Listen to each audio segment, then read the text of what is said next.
l'église, on nous parle du Saint-Esprit, on nous parle de la vie éternelle, nous allons la désirer. C'est la vérité. Parce que le prophète dit que l'amour de Dieu est répandu en nous, en appuyant la Bible. L'amour de Dieu se répand en nous en forme du Saint-Esprit. L'amour de Jésus rentre en nous quand le Saint-Esprit rentre en nous. Amen. Il faut qu'on nous parle de ça. Pourquoi aujourd'hui beaucoup de gens rentrent dans la franc-maçonnerie? Parce qu'on commence à parler de ça partout. Tu passes ici, oh tu sais, il est rentré, tu vois, il roule carrosse.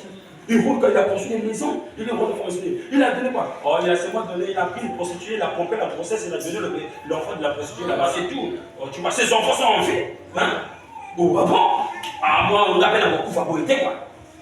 Ah, moi, si je vais essayer. Et toi, tu sais, on prend des propres sentiments d'un peu.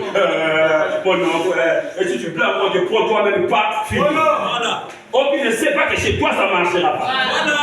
Il y a eu quelqu'un qui a parlé et ça a suscité l'envie chez les gens. Alors, s'il n'y a pas un pasteur qui nous parle de la vie éternelle, qui nous parle du Saint-Esprit, qui nous parle du salut, on n'aura pas envie de ça. Quoi que cela existe, mais nous n'aurons pas besoin de cela. Parce qu'il n'y a personne pour nous le dire. La Bible dit que Paul a traversé quelques contrées lointaines de l'Asie. Lorsqu'il est arrivé à Éphèse, il a vu quoi? Plutôt à Corinthe. Il a vu quoi? Les disciples d'Apollos, qui étaient des frères zélés dans la parole, mais ils n'avaient pas le Saint-Esprit. Et comme Paul les a dit, avez-vous reçu le Saint-Esprit depuis que vous avez cru? Ils ont dit, le Saint-Esprit, on n'a jamais entendu parler qu'il y a un Saint-Esprit. Paul a dit, finalement, de quel baptême avez-vous reçu? Ils ont dit, mais celui de Jean-Baptiste, et puis celui qui a baptisé Jésus. Hein. Et c'est le vrai baptême. Paul a dit, non, le baptême là n'est plus en vigueur. Voilà! Même si c'est lui qui a baptisé Jésus, mais lui il ne prononçait pas le nom. Il baptisait seulement d'un baptême de reconnaissance. Donc le salut va être sur le nom de Jésus. Donc vous devez vous rebaptiser. Pourquoi vous devez baptiser? Oui. Si vous voulez être sauvé et recevoir le Saint-Esprit, il faut se rebaptiser. Comme la foi vient de ce qu'on entend, la Bible dit sur ces paroles, ils furent rebaptisés. Et le Dieu du ciel a fait quoi? A fait descendre le Saint-Esprit. Et la Bible dit qu'ils se mis à parler en langue. Alléluia. À l'époque, il a fait quoi? Il s'est éloigné. Parce que c'était maintenant des vrais chrétiens. Paul ne pouvait plus rien dire. Là, maintenant, vous pouvez avancer. Mais c'était des frères zélés. Et c'est ce qui se passe dans le message. On nous parle plus des choses essentielles. On nous amène vers le pentecôtisme. Mais le pentecôtisme, nous sommes déjà à terre. Nous devons marquer le signe parce que l'onde de la guérison a bientôt va descendre. Alléluia. Il faut que nos vies soient marquées du signe. Il faut que notre linteau soit marqué du fil cramoisi. Amen. Mais s'il n'y a personne pour nous le parler, on pensait que bon, le Saint-Esprit c'est rien. Le Saint-Esprit c'est comme on dit que je crois, j'ai ça. Non frère.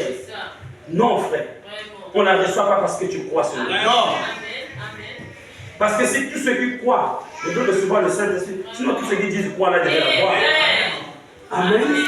Amen. Crois. Il faut que Dieu agrée ta foi. Je crois. Oui. Est-ce que Dieu agrée ta foi? Comme le prophète a dit, comme un wagon de marchandises qu'on charge avec les colis, il faut que l'inspecteur vienne mettre le cachet pour dire que ce wagon a été bien chargé. Mais si l'inspecteur n'a pas mis le cachet, c'est que c'est mal chargé. Amen. Comme une sœur m'a posé la question, oui, la femme de frère, bien-aimé. Le frère? Ah, le frère Calvin. Ouais, je les avais visités là-bas. Son épouse m'a posé la question, mais comment savoir que cette personne a reçu le Saint-Esprit? Je lui ai dit, le Saint-Esprit, c'est comme une femme qui est enceinte. Une femme enceinte, quand la grossesse monte, parfois elle n'a pas su. Mais après quelques temps, elle va savoir que quelque chose s'est passé. Parce que le goût qu'elle mange sera différent du goût que la grossesse lui donnera. Est-ce que vous avez vu? La grossesse va dire, je vais manger le safou. Je fais le truc technique. Mais elle, avant, parfois, elle aimait le poulet.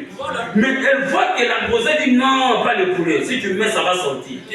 Il faut le safou, le malongo, le amoko, les trucs techniques. Et les gens commencent à se dire que ça fait quel genre de goût là? Non, c'est pas la personne.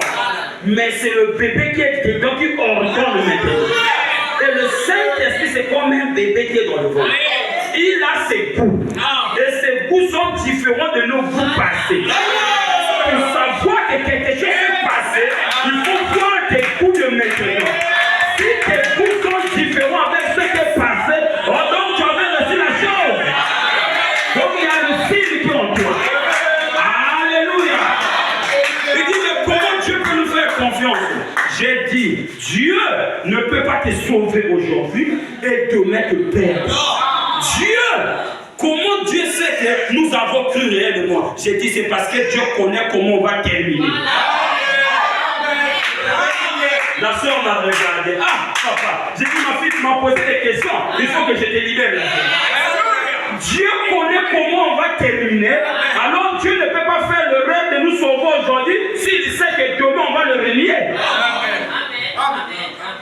Donc si Dieu nous donne aujourd'hui, c'est qu'il sait que demain on ne va pas le renier. Même si souffrance, même si difficulté, on restera toujours des enfants de Dieu. Est-ce que quelqu'un comprend? Mais j'ai dit, ma fille, est-ce que tu ne sais pas que nous, parfois, on regrette chez les gens? Tu as soutenu quelqu'un et demain il te fait encore du mal. Tu commences à regretter.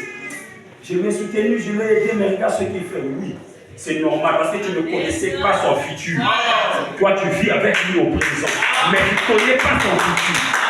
Mais Dieu connaît le futur. Donc Dieu ne peut pas faire une erreur. Il sait comment nous allons terminer. Alors ma fille, mon fils, Dieu quand tu demandes le Saint-Esprit aujourd'hui, il va te le donner. Parce qu'il sait que même dans le futur, tu resteras toujours ce que tu es. Un enfant de Dieu humble, un enfant de Dieu obéissant, un enfant de Dieu soumis à la parole.